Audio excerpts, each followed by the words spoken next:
Hello everybody, quick video today, a little bit of an update on Pippa's van Spog.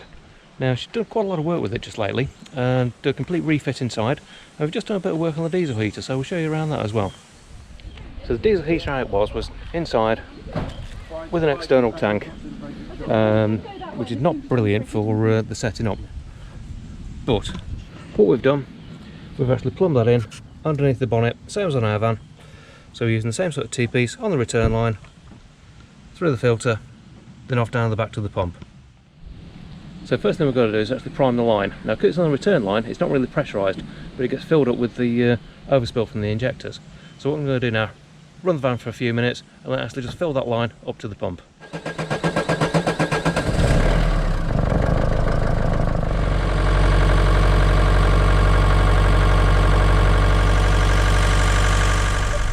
So in the back here we've got the diesel heater, which is in the same place it used to be in Spog, but now rather than actually having the internal tank, we're running it direct. So it's just filling the filter up at the moment, then we're going to start have a bit of a play and see if we can get it fired up for the first time.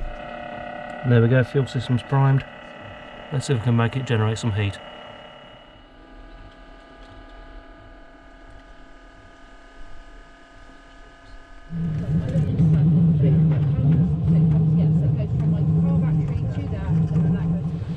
So the system in, it's working. Took a bit to prime the diesel up, but then again it's coming right from the front of the engine, right the way down to the back of the van and across, and then a couple of little bits and bobs that we sorted out in the meantime. But yeah, it looks good, it's working fine, and it's all good, ready for Pippa when she gets the electrics done next week. A few people have said you can't actually do the takeoff like I've done on here, it won't work. It does work, it's exactly the same as actually taking a tap from further down the line, like you do a lot of the installs on the Vivaro. They actually cut the line underneath the van and running that way.